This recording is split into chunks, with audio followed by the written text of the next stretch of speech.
Hi, this is Misty from LoveThatShot.com. Since we're featuring classic car and boat photography this month, I'd like to share with you how I edited one of my photos. So let's get started. I have my photo loaded into Photoshop Elements, and if you're using the full version of Photoshop, the technique is exactly the same, so you should be able to follow along pretty easily. In editing this photo, I've used two photo veils from the Simplicity collection, and a photo texture I'm including as a free download, and you'll find the links to those below this video. What I want to do first is move all of these elements over on top of my photo. To do that, I'll click on each of them, make sure that the Move tool is selected in the left-hand tool palette, and then just click, hover over the tab, and drop it on the photo. Now you'll notice that they're just a little bit larger than the photo itself, so I'll just go ahead and shrink them down. And when you're using textures and photo veils, it's not important to keep the proportions the same, so just go ahead and stretch and do whatever you need to make them fit your photo. So I'll go ahead and do that to the other two.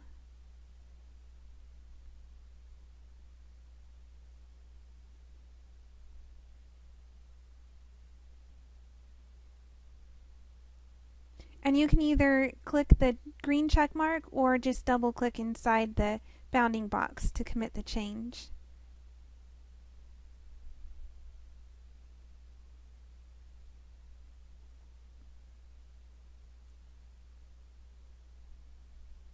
If you need to nudge a texture or a veil into place, you can use the arrow keys to move it wherever you need to go. So now that we have our veils and texture onto our photo, we want to apply a blending mode to each of the layers so that the photo can start to show through each of the layers. So I'll start by hiding these top two layers for now and work with this layer 1. Now we'll select a blending mode to apply to the layer, and I'm going to choose Soft Light. It'll give it a nice warm tone, perfect for the effect I'm creating. You'll notice that it changes the tone of the car. We actually want to bring the original tone back, so we're going to hide part of the layer. To do that, you'll want to select Add Layer Mask at the bottom of the Layers palette, and it'll just put a mask right on top of the layer. Now to start hiding parts of the layers, you'll select a paintbrush tool. Make sure it's pretty large. 800 pixels is just about right, and you'll want to make sure that it's a soft round brush. And then just start painting over your photo. I like to start out at 100% and then decrease the opacity from there as I move towards the edges. So we'll go ahead and decrease it to about 50. You might need to decrease the size of your brush. To do that, you'll want to press the left bracket tool on your keyboard. That's just a little shortcut. And we'll just start painting these areas.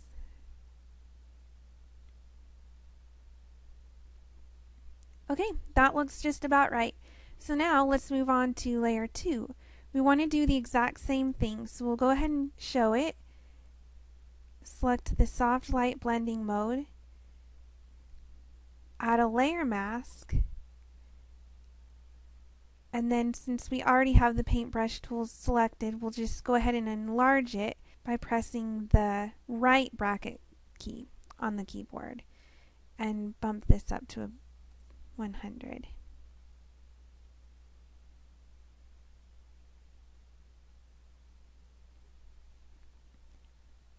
Go down to about 50.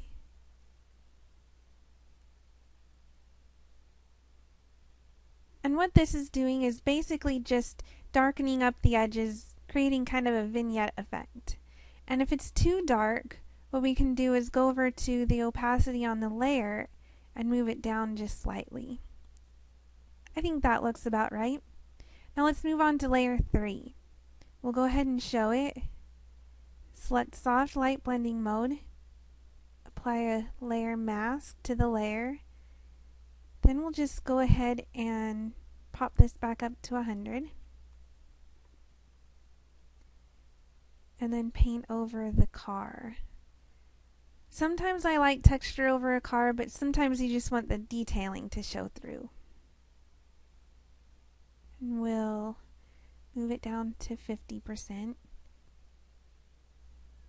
And that's just about right. If you want to see how these edits affected your photo, go ahead and press Alt on your keyboard and click the eye icon next to your original layer, and then you can just turn it on and off to see how it affects it. And that's it. I hope you enjoy using photo veils and textures on your photos, and don't forget to scroll down below and download the free texture.